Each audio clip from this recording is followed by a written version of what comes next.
दिल्ली की कथित शराब घोटाला मामले में सीएम अरविंद केजरीवाल को 15 अप्रैल तक के लिए तिहाड़ जेल भेज दिया गया है। कल ईडी ने उन्हें राउज एवेन्यू कोर्ट में पेश किया था। जांच एजेंसी ने कोर्ट से केजरीवाल की 14 दिनों की न्यायिक हिरासत मांगी, जिसे कोर्ट ने स्वीकार भी कर लिया।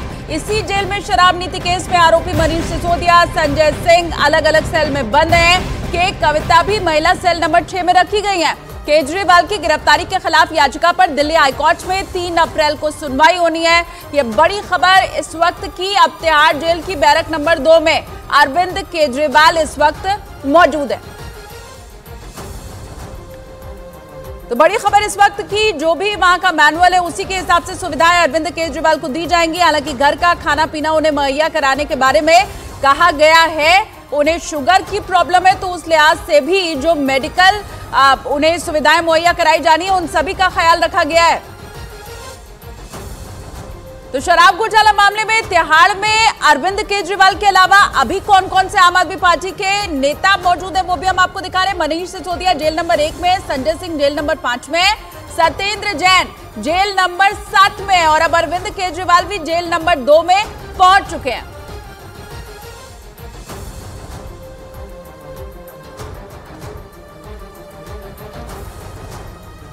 और अरविंद केजरीवाल को तिहाड़ की जेल नंबर 2 के बैरक में अकेले रखा गया है। केजरीवाल की पहली रात तिहाड़ जेल में कटी है। जिस बैरक में केजरीवाल को रखा गया है वो 14 फीट लंबा है, 8 फीट चौड़ा है। इसमें एक टीवी लगा हुआ है, सीमेंट का ऊंचा चबूतरा बना हुआ है। बैरक के बाहर 4 सुरक्षा कर्मी हर वक्त यहाँ पर मौजूद रहेंगे।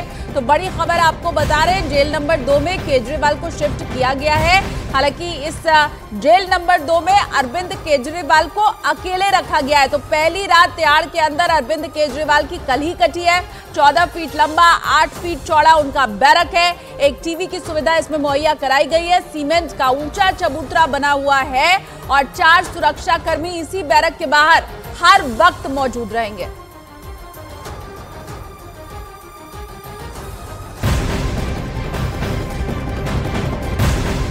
गैंगस्टर मुख्तार अंसारी से जुड़ी हुई इस वक्त की बड़ी खबर आपको बता दें। मुख्तार अंसारी की मौत के बाद बांदा जेल अधीक्षक को फोन पर जान से मारने की धमकी दी गई है और इसके बाद से विभाग में हड़कंप मचा हुआ है। बांदा जेल अधीक्षक ने मामले में बांदा कोतवाली में एक केस भी दर्ज करा दिया है। इसके बाद उस फोन कॉल को ट्रेस करने की कोशिश की जा रही है। आपको बता दें कि बांदा जेल में बंद रहने के दौरान मुख्तार अंसारी की दिल की धड़कन रुकने से 28 मार्च को मौत हो गई थी। हार्ट अटैक उन्हें आया था और उसी के बाद किसी अज्ञात व्यक्ति ने बांदा जेल अधीक्षक वीरेश राज शर्मा को फोन कर उन्हें जान से मारने की धमकी दी है।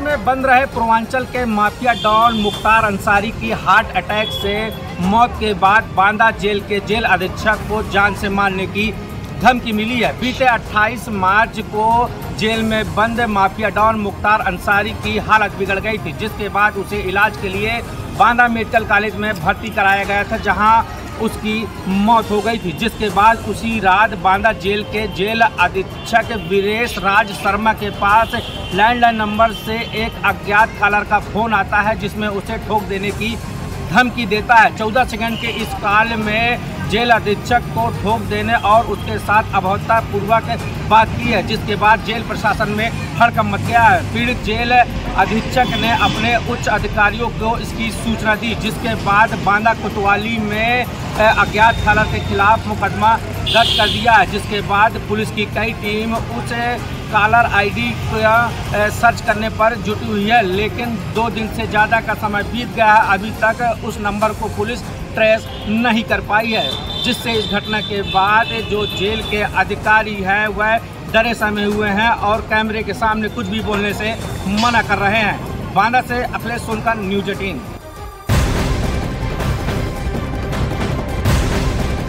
और अगली बड़ी खबर राजस्थान से आपको बताएं, जहां पर अंगों के प्रत्यारोपण से जुड़ी इस वक्त की बहुत बड़ी खबर है। राजस्थान की भ्रष्टाचार निरोधक ब्यूरो ने फर्जी अंग प्रत्यारोपण का पर्दाफाश किया है। एसीबी ने इस मामले में जयपुर के सबसे बड़े अस्पताल एसएमएस के 2 कर्मचारियों को गिरफ्तार भी किया है।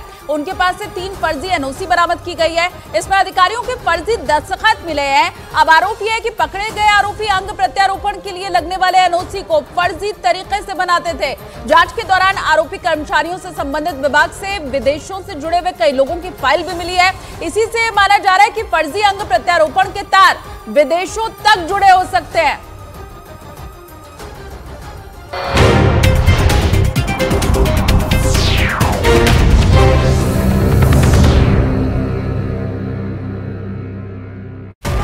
आधिकारिक रूप से सौंप दिया गया था। ये यूं कहें कि सरकार का कहना है कि 1974 में इंदिरा गांधी की सरकार ने इस द्वीप को श्रीलंका को गिफ्ट कर दिया था। और इसके लिए 1974 में भारत और श्रीलंका के बीच 2-2 बैठकें हुई थी। पहली बैठक रिपोर्ट के मुताबिक 26 जून 1974 को कोलंबो में और दूसरी बैठक दिल्ली में हुई थी जो 28 जून 1974 में हुई थी। और दोनों बैठकों के बाद ये फैसला किया गया था कि कच्चातीवू द्वीप श्रीलंका को सौंप दिया जाए, लेकिन कांग्रेस ने इन आरोपों का कनेक्शन चुनाव से जोड़ दिया।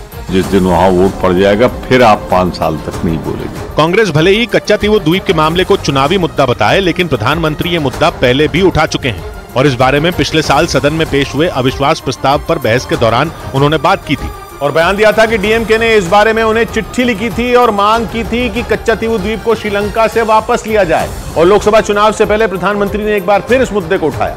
भारत के तमिलनाडु और श्रीलंका के बीच बड़ा समुद्री इलाका है और हिंद महासागर के इसी समुद्री इलाके को पाक स्ट्रेट कहते हैं। तमिलनाडु और श्रीलंका के बीच के समुद्री इलाके का ये नाम अंग्रेज गवर्नर रॉबर्ट पाक के नाम पर रखा गया था। वो 1755 से 1763 के बीच मद्रास प्रांत के गवर्नर थे।